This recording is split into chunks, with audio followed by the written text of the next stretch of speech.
Taxation کا ہوتا ہے اس کا مطلب یہ ہے کہ اغنیا سے، دولت مند لوگوں سے، ویلدی لوگوں سے، ٹھیک ہے نا، جو ویل آف لوگ ہیں ان لوگوں سے لے کر ان لوگوں میں مال دینا جو غریب ہیں، جو مستحق ہیں، جو ڈیزرونگ ہیں۔ مثال کے طور پر قرآن کی آیت کہتی ہے حق للسائل والمحروم، کہ تمہارے مال میں سائل کا اور محروم کا حق ہے، یعنی جو بیچارہ مجبور ہے، ٹھیک ہے، اور محروم ہے، جس کے پاس پیسہ نہیں ہے، ذرائع نہیں ہے، اسباب نہیں ہے، اس کے لیے تمہارے مال میں حق ہے۔ اچھا، کسی نے یہ نہیں کہا کہ غریب کے مال میں تمہارا حق ہے، نہیں، غریب کا حق ہے امیر کے مال کے اندر۔ یہ اسلام کا کمال تھا۔ ویئر ایز اسلام یعنی نبی پاک صلی اللہ علیہ وآلہ وسلم سے پہلے جو ٹیکسیشن ہوتی تھی اس میں امیر امیر ہوتا جاتا تھا اور غریب کو غریب کرتے جاتے تھے، یہ مسئلہ تھا۔ اچھا، تو فارس میں یعنی پرشیا میں جزیہ کے لیے ایک ورڈ یوز ہوتا تھا گزیہ، گزیت تا کے ساتھ، گزیت، اس کا معرب ہے یعنی عربائزڈ ورڈ ہے جزیہ، جس کو جزیہ بولتے ہیں، یہ بیسیکلی گزیت تھا۔ جب عربی میں یہ ورڈ یوز ہوا تو یہ جزیہ ہے، ٹھیک ہے جی۔ اچھا، اب آگے بڑھتے ہیں، اس کا پیرالل جو ورڈ تھا اس کو ہم مزید ڈسکس کریں گے،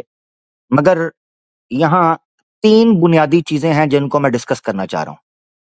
جو عام طور پر جمی کے حقوق میں اعتراض کے طور پر اٹھائی جاتی ہیں۔ تین چیزیں، نمبر 1 مندر یا عبادت گاہوں کو توڑنا، نمبر 2 کیا ایک جمی کو اسلامک اسٹیٹ کے اندر اپنے ریلیجن کو پریکٹس کرنے کی اجازت ہوتی تھی، یہ دوسرا مسئلہ، اور تیسرا مسئلہ کیا کسی جمی کو اگر قتل کیا جاتا تھا تو کیا مسلمان کو اس کے نتیجے میں قتل کیا جائے گا یا نہیں کیا جائے گا۔ یہ تین بڑے مسئلے ہیں، باقی سارے مسئلے چھوٹے پوٹے، ٹھیک ہے جی، اس کے انڈر آ جاتے ہیں، یعنی بیسک ہیومن رائٹ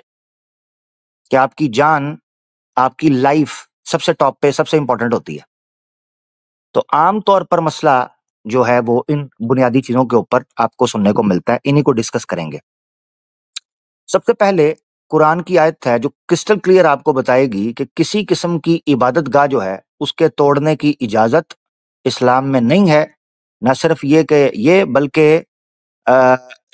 جو دنگا ہے اس بنیاد کے اوپر مچ سکتا ہے، لہذا اسلام اس چیز کو منع کرتا ہے۔ سورہ حج کی آیت نمبر ہے 40، چیپٹر ہے 22 سورہ حج۔ اللہ تعالیٰ فرماتے ہیں الذین اخرجوا من دیارہم بغیر حق الا ان یقولوا ربنا اللہ ولولا دفع اللہ الناس بعضهم ببعض لہدمت صوامع وبیع وصلوات ومساجد یذکر فیہا اسم اللہ کثیرا، ٹھیک ہے۔ اللہ تعالیٰ فرماتے ہیں کہ اگر اللہ تعالیٰ لوگوں کو بعض لوگوں کے ذریعے ہٹاتا نہ رہتا، یعنی شفلنگ نہ ہوتی، پالیٹکس میں شفل نہ ہوتے لوگ، بادشاہ آیا، بادشاہ آ کے مر گیا، ٹھیک ہے، پھر دوسری حکومت آ گئی، اس طرح اگر، یا پھر جنگ لگ گئی تو جنگ میں کچھ لوگ مر گئے، اگر اس طرح دنیا کے اندر انسانوں کی حیات اور موت کے ذریعے شفل نہ ہوتی چیزیں تو ایک بھی مندر نہ بچتا، ایک بھی گرجا نہ بچتا، ایک بھی کنیسا سائناگوگ نہ بچتا، اور ایک بھی مسجد نہ بچتی جس میں اللہ کی پوجا کی جاتی ہے یا اللہ کا نام پکارا جاتا ہے۔ اس سے ایک چیز واضح ہوئی کہ اللہ کبھی بھی اس چیز کو پسند نہیں کرتا کہ عبادت گاہوں کو توڑا جائے، ورنہ وہ ایک ہی پرکار کے حکومتوں کو رہنے دیتا تاکہ باقی سب ختم ہو جائیں۔ مثال کے طور پر مان لیں اگر ہندوستان میں سناتنی ہی پاور میں ہوتے، نہ کوئی بدھ کتا بچنا تھا، نہ بدھسٹ بچنے تھے، نہ سکھوں کا مندر بچنے تھے، نہ عیسائیوں کے گرجے بچنے تھے، نہ مسلمانوں کی مسجدیں بچنی تھیں۔ اسی طرح اگر صرف بدھسٹ کی حکومت ہوتی تو دوسرے کوئی بھی دھرم نہیں بچنا تھا، ٹھیک ہے جی۔ اسی طریقے سے اگر کٹر قسم کے ان مسلمانوں کی حکومت آ جاتی جو اسلام کی اس اساس کو، جو انیائے کی بنیاد پر نہیں، یا اسلام کی انیائے کی بنیاد پر، نیائے کی بنیاد پر ہے اور ستیہ کی بنیاد پر ہے، اسلام کی ان ٹیچنگز کو فالو نہ کرتے اور دھڑم تختہ کرتے رہتے جس کا اکثر کئی سناتنی ہم سے گلا شکوہ کر رہے ہوتے ہیں، تو پھر کوئی مندر بھی نہیں بچنا تھا، پھر کوئی گرجا بھی نہیں بچنا تھا۔ لہذا یاد رکھیں کہ صحیح معنوں میں اگر اسلام کو امپلیمنٹ کیا جائے تو ہی وہ نظام نکل کر سامنے آ سکتا ہے جو کل کائنات میں مانوتا کی بات یعنی انسانیت ٹاپ پر رہے۔ اب کئی لوگوں کو یہ جملہ پسند نہیں آتا، اس کی وجہ یہ ہے، میں نے جو بات کی ہے وہ یہ کی ہے کہ اگر اسلام کو امپلیمنٹ کیا جائے گا تو مانوتا ٹاپ پر آئے گی۔ سے مراد یہ ہے کہ اسلام کے ہی رولز اینڈ ریگولیشنز ہیں جو ٹاپ میک شور کرتے ہیں کہ اسلامک ہیومن ویلیوز یا ہیومن انڈرسٹینڈنگ پریویل کرے، رادر دین کوئی ایسا دھرم جو نہ تو انصاف کی بنیاد پر ہو اور نہ ہی انسانیت کی بنیاد پر ہو اور نہ ہی ستیہ کی بنیاد پر ہو۔ اب ہو سکتا ہے کسی کو یہ چیز سمجھ نہ آ رہی ہو، مگر جیسے ہم لنک اوپن کریں گے اور اس چیز پر کوئی نوٹ ڈاؤن کر لے اسلامو فوبیا نان مسلم، اگر اس چیز پر وہ کھل کر بات کرنا چاہے تو ہم کر سکیں گے۔ مگر ابھی یہ جو آیت میں نے آپ کے سامنے رکھی ہے یہ یہی بتا رہی ہے کہ سوائے اسلام کے اور کوئی سسٹم اگر دنیا میں آئے گا وہ کسی دوسری چیز کو نہیں رہنے دے گا۔ تو یہ مت دیکھیں کہ اگر کوئی مسلمان حکمران کے طور پر آ گیا ہے تو وہ اسلام کا ریپرزینٹیٹو بن کر آئے گا، نہیں، جب تک وہ اسلام کو امپلیمنٹ نہیں کرے گا تب تک وہ اسلام کا ریپرزینٹیٹو نہیں ہوگا۔ اسلام اپنے قرآن و سنہ کی بنیاد کے اوپر۔ اچھا، اب یہ تو ہوگی قرآن کی آیت، اس کی تھوڑی سی مثال لے لیتے ہیں پھر آگے بڑھتے ہیں۔ ایک ہاں ٹھیک ہے، چلیں پہلے سوری یہاں سے چلے جائیں گے، ایسے کرتے ہیں، یہاں سے پہلے میں اس کو اس والے پوائنٹ پہ لے جاتا ہوں تاکہ اس کو ہم ڈسکس کر لیں، ٹھیک ہے؟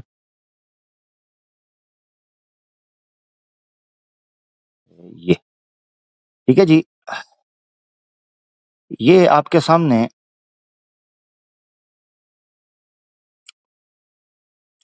میں ایک کتاب پیش کر رہا ہوں۔ چلیں پہلے اس کو آپ کو شروع سے دکھا دیتے ہیں پھر اس کا کتاب بن جائے گا کہ میں پھر اس کو بعد میں دکھا وائٹ۔ اچھا جی، یہ کتاب ہے کتاب الخراج، امام ابو یوسف کی، جو کہ قاضی القضات تھے، امام ابو حنیفہ کے اسٹوڈنٹ۔ 113 کی پیدائش، 182 میں وفات ہوئی، ٹھیک ہے جی، یعنی دوسری صدی کے امام ابو حنیفہ، جو کہ پہلی صدی کے تھے آبویسلی، فرسٹ صدی میں سٹارٹ ہوتا ہے ان کا، دوسری صدی میں ان کی ڈیتھ ہو جاتی ہے۔ اسی طریقے سے امام ابو حنیفہ کے شاگرد کتاب الخراج ان کی کتاب۔ اچھا، اسی طریقے سے یہ کونسلر تھے، ایڈوائزری میں تھے ہارون رشید جو کہ خلیفہ تھا، ٹھیک ہے، ہارون رشید۔ اچھا جی، اس میں ہم پیج 140 پر چلے جائیں گے، وہ کیا ڈسکس کر رہے ہیں اسلامی ریاست کے اندر، یہ پیج 140 ہے۔ فصل آتی ہے فی القنائس سیناگوگس والبیع، یعنی کوئی عبادت گاہیں، معبد جو ہوتے ہیں، بت خدا، مندر، مورتی پوجا کی جگہ، والصلبان، اور چرچ جہاں پر سلیبیں ڈالی جاتی ہیں، ان کے بارے میں وہ کہتا ہے اما ما سألت عنہ یا امیر المؤمنین، ابو یوسف کہتے ہیں کہ اے ہارون رشید، جو آپ نے مجھ سے یہ سوال پوچھا ہے، من امر اہل ذمہ، اہل ذمہ کے معاملے کے بارے میں، کہ کیف ترکت لهم البیع والکنائس فی المدن والامصار حین افتتح المسلمون البلدان ولم تہدم، وہ کہتے ہیں ولم تہدم، وہ کہتے ہیں کہ ایسے شہروں کے بارے میں جہاں لوگوں نے اہل ذمہ بن گئے ہوں، یعنی وہ بن گئے ہوں سیکیورٹی یا ریفیوج سیک کر لیا ہو، ایسے لوگوں کی عبادت گاہوں کے بارے میں آپ کا کیا خیال ہے کہ جب مسلمان ان کو فتح کریں اور وہ گرے نہ ہوں، پہلے سے ٹوٹے نہ ہوں، صحیح ہوں، ان کے بارے میں کیا خیال ہے؟ اسی طریقے سے وَكَيْفَ تَرَكُوا يُخْرِجُونَ بِالصُّلْبَانِ فِي أَيَّامِ عِيدِهِمْ، اور اسی طریقے سے ان کے عید کے دنوں میں، جو ان کے اینول ڈیز ہوتے ہیں، فیسٹیولز ہوتے ہیں، ان میں وہ سلیب نکالیں یا دوسرے معاملات کریں، اس بارے میں آپ کیا کہتے ہیں؟ صاف طور پر آگے جو امام ابو امام ابو یوسف ہیں وہ کرسٹل کلیئر کر کے کہتے ہیں جو بت کدے، جو ان کی چرچز، جو سائناگوگز پہلے سے موجود ہیں، جو مسلمانوں سے پہلے سے موجود ہیں، اور اگر انہوں نے اسی شرط کے اوپر مسلمانوں کے ساتھ ڈیل کی ہے کہ کسی قسم کی چھیڑ چھاڑ ان کے شہر میں نہیں کی جائے گی، فَأَدُّوا الْجِزْيَةَ إِلَيْهِمْ عَلَى هَذَا الشَّرْطِ، اس کنڈیشن کے اوپر انہوں نے جزیہ دیا تھا، وَجَرَى الصُّلْحُ بَيْنَهُمْ، اور اسی بیس پر ان کی صلح ہوئی تھی، اور اسی پر یہ ساری چیزیں کانٹریکٹ کی شکل اختیار کر گئی ہیں، تو پھر ہم ان کو اس چیز سے نہیں روک سکتے۔ لہذا کسی قسم کی کوئی چیز نہ توڑی جائے، نہ ان کے گرجے گرائے جائیں، نہ ان کے مندروں کو توڑا جائے، نہ ان کے سائناگوگز جو ہیں ان کو کسی قسم کا ٹھیس نہیں پہنچانی چاہیے اور ان کو حق ملنا چاہیے۔ اب یہاں پر انہوں نے مثالیں دینی شروع کی ہیں۔ مثال ہے ابو عبیدہ ابن جراح کی، جو سیریا میں پہنچے تھے اور ان کے سامنے شرطیں رکھی گئی تھیں۔ سیریا میں آپ کو پتا ہونا چاہیے بہت بڑی تعداد کے اندر بت پرست موجود تھے، یہودی عیسائی موجود تھے، آتش پرست موجود تھے، تو مختلف دھرموں کے لوگ سیریا میں یا شام میں اس وقت موجود تھے۔ ٹھیک ہے جی، ابو عبیدہ ابن جراح کے ساتھ انہوں نے جس شرط کے اوپر صلح کی تھی، ان میں سے ساری شرطیں ابو عبیدہ ابن جراح نے مانی۔ ٹھیک ہے جی، یہ ساری کی ساری چیزیں لکھیں جس میں ان کے اوپر بھی پابندی لگی اس چیز کے اوپر کہ آپ کسی قسم کی بلاسفیمی نہیں کرو گے، آپ مسلمانوں کو گالیاں نہیں نکالو گے، نہ ہی کسی قسم کی ایسی چیز کرو گے۔ اچھا، پھر اسی طریقے سے کہا کہ تم مسلمانوں کے جو علاقے ہیں، یعنی ابو عبیدہ ابن جراح نے ذمیوں کے لیے علاقے مختص کیے اور ان کو کہا کہ آپ لوگ اپنی اپنی کمیونٹیز بنائیں، جس کو آپ ایسا سٹی بولتے ہیں سیف سٹی، ایک کمیونٹی ایک جگہ پر ہو، دوسری کمیونٹی دوسری جگہ پر ہو، لہذا وہ آزادی سے اپنے اگر اذان دینا چاہتے ہیں اذان دیں، کسی ہندو کو دکھ نہ ہو، جناب کسی عیسائی کو پریشانی نہ ہو۔ اسی طریقے سے اگر کوئی عیسائی جو ہے وہ اپنے گرجا کے اندر جناب باجے بجانا چاہتا ہے وہ بجاتا رہے، ہندو اپنے مندر کی گھنٹیاں بجانا چاہتا ہے بالکل بجاتا رہے۔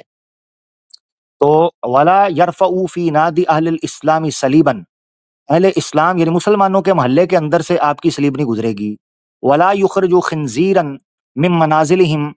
الى افنیۃ المسلمین، اسی طریقے سے تم لوگوں کے جو خنزیر ہیں وہ مسلمانوں کے علاقے میں نہیں آئیں گے، تم اپنے علاقوں میں رکھو۔ اچھا، پھر اسی طریقے سے وَأَن يُوقِدُوا نِيرَانَ لِلْغَزَاةِ فِي سَبِيلِ اللَّهِ، اچھا اسی طریقے سے دوسرا مسئلہ یہ ہوگا کہ تم لوگ جو لوگ بھی یہاں کی سیفٹی اور سیکیورٹی کے لیے ہوں گے، تم ان کے لیے روشنی کرو گے، یعنی ان کے ساتھ دو گے، ان کی مدد کرو گے، ان کے ساتھ نقصان نہیں کرو گے۔ وَلَا يَدْلُوا لِلْمُسْلِمِينَ عَلَىٰ عَوْرَةٍ، مسلمانوں کی جاسوسیاں اور راز نہیں کھولو گے، ٹھیک ہے نا، یعنی جو لوگ تمہاری سیفٹی میں لگے ہوئے ہیں انہی کی ان کے خلاف کانسپریسی نہیں کرو گے، ان کے خلاف دشمن کی مدد نہیں کرو گے، یہ بات مانی گئی۔ وَلَا يَضْرِبُوا نَوَاقِصَهُمْ قبل اذان المسلمین، مسلمانوں کی اذان سے پہلے اپنے باجے نہیں بجاؤ گے۔ ولا فی اوقات اذانہم، اور یہ نہیں کہ ان کی اذان ہو تم اپنا ڈسکو لگا لو۔ صاف طور پر پتہ چل رہا ہے اگر ذمی کے حقوق یہ ہوتے کہ وہ اپنے ریلیجن کو پریکٹس نہیں کر سکتا تو یہ وقت کی قید نہیں لگانی چاہیے تھی، اور جگہ کی اور وقت کی قید لگانا بتا رہا ہے، اور میں سمجھتا ہوں یہ پیس کو، لا اینڈ آرڈر کو مینٹین رکھنے کے لیے بڑا ضروری ہے۔ مثال کے طور پر انڈیا میں آپ دیکھیں کہ کٹر ہندو جب پاور میں ہیں، آپ کو فیل ہو رہا ہے کہ ان کو پوری کی پوری سیکیورٹی دی جا رہی ہے، آپ دیکھیں کہ یہ اور کسی میدان میں گلی میں نہیں جاتے، جہاں مسجد ہوتی ہے وہاں گھس جاتے ہیں۔ جمعے کی نماز پر پابندی لگا دی گئی، ابھی ریسنٹلی پتا چلا ہے کہ اگر جمعے کی نماز جو ہے یا عید کی نماز پبلک میں پڑھی گئی تو جناب مسلمانوں کو دھمکی دی جا رہی ہے، ان کا پاسپورٹ کینسل کر دیں گے۔ یہ ابھی منٹ کا آرٹیکل میں پڑھ رہا تھا، مجھے بھائی ایک نے شیئر کیا۔ تو یہ خون خرابہ اور یہ جو بدماشی اور یہ غنڈہ گردی ہے، اسلام اس چیز کو پسند نہیں کرتا۔ تو اس لیے کہا گیا آپ لوگ اپنے علاقے میں جو کرنا چاہتے ہو بھائی کرو، مندر کی گھنٹی کے ساتھ اپنا سر پھوڑو، ہمارا کیا لینا دینا، ہم تو چپ کر کے اپنی نماز پڑھتے ہیں اپنے علاقوں میں، تم اپنا کرو۔ ہمارے علاقوں کے اندر خنزیر نہیں آئے گا، یہ کاٹ کاٹ کے اس کا گوشت پھینکنا شروع کر دیتے ہیں۔ اچھا، ہماری ہی مسجدوں میں خود بیف کا گوشت پھینک کے شور ڈال دیتے ہیں، دیکھو مسلمان جو ہے جناب بیف کاٹ۔ اس طرح کی حرام ٹوپیاں اسلام پسند نہیں کرتا، اور نہ ذمیوں کو یہ الاؤ کرتا ہے کہ وہ یہ ٹیٹو پاٹی کریں، کیونکہ ایک